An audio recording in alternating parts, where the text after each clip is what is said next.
politik yang mengatakan bahwa kekuatan ekonomi terbesar seringkali tidak lahir dari modal yang melimpah, melainkan dari rasa percaya yang tumbuh di tengah masyarakat. Hari ini, kelompok kami akan menceritakan sebuah potret nyata dari ketahanan ekonomi lokal, yaitu sebuah koperasi wanita, Koperasi Dharma Bakti Wanita yang beroperasi secara mandiri di salah satu sudut perumahan warga. Koperasi ini memiliki ikatan personal yang sangat kuat dengan sejarah lingkungan sekitarnya. Didirikan pertama kali pada tahun 1988 oleh seorang tokoh perintis yang bernama almarhum Bapak Afiat. Lembaga ini lahir bukan sekedar untuk menjalankan bisnis keuangan, melainkan sebagai sebuah misi penyelamatan sosial.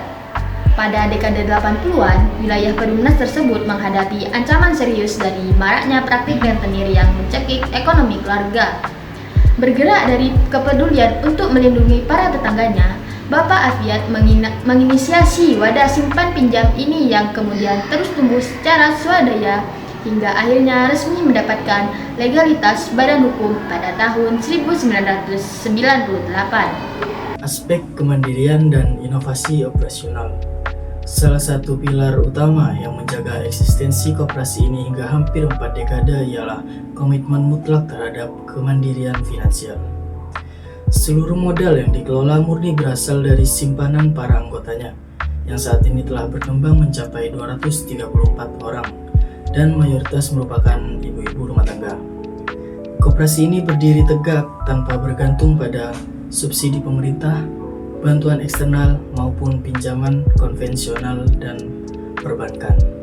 Solusi dan inovasi guna menjaga efektivitas manajemen dan menyiasati keterbatasan waktu para pengurusnya yang juga berstatus sebagai ibu-ibu rumah tangga. Koperasi ini menetapkan inovasi operasional yang sangat unik. Kantor pelayanan tidak dibuka sepanjang bulan seperti lembaga keuangan konvensional, melainkan hanya beroperasi selama 10 hari. Mulai dari tanggal 7 hingga tanggal 15. Di masa tenggang yang singkat inilah seluruh aktivitas sirkulasi keuangan diselesaikan secara disiplin.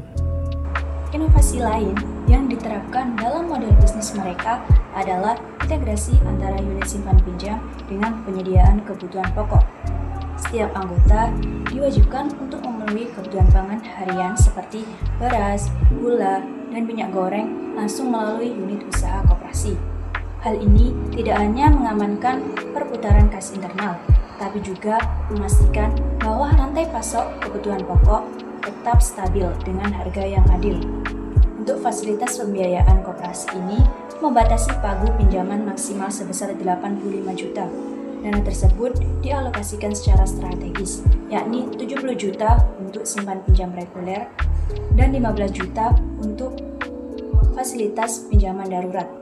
Fasilitas darurat ini memotong seluruh formalitas yang kaku, di mana anggota yang membutuhkan modal mendadak seperti biaya pengobatan dan juga pembayaran UKT pendidikan dapat mencairkan dana dalam waktu kurang dari 5 menit. Sebagai lembaga keuangan mikro, koperasi ini tentu tidak luput dari resiko bisnis yang paling klasik, yaitu hambatan pengembalian dana atau kredit macet. Pengurus seringkali dihadapkan pada situasi di mana anggota mengalami penurunan kemampuan finansial atau bahkan dengan sengaja menghindari kewajiban angsuran mereka. Strategi komunikasi bisnis yang mereka pilih sangat jauh dari kesan represif, alih-alih membawa sengketa ini ke jalur hukum yang memakan biaya dan merusak hubungan sosial. Jajaran pengurus memilih melakukan pendekatan persuasif secara kekeluargaan. Mereka mendatangi langsung rumah anggota, berdialog, dan menyusun skema rekrusiasi pembayaran yang adaptif.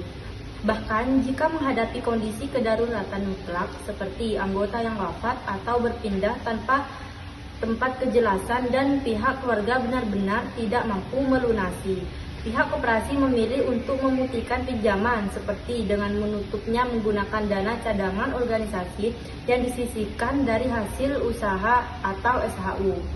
Dampak sosial dan ekonomi yang dihasilkan. Dampak nyata dari keberadaan koperasi wanita ini dapat diukur dari dua sisi.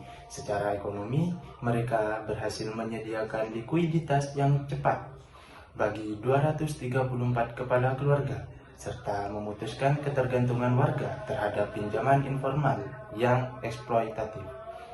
Secara sosial, ekonomi ini berhasil membangun jaringan pengaman kolektif melalui program dana kesejahteraan dengan iuran yang sangat ringan, yaitu 5.000 per kepala setiap tahunnya.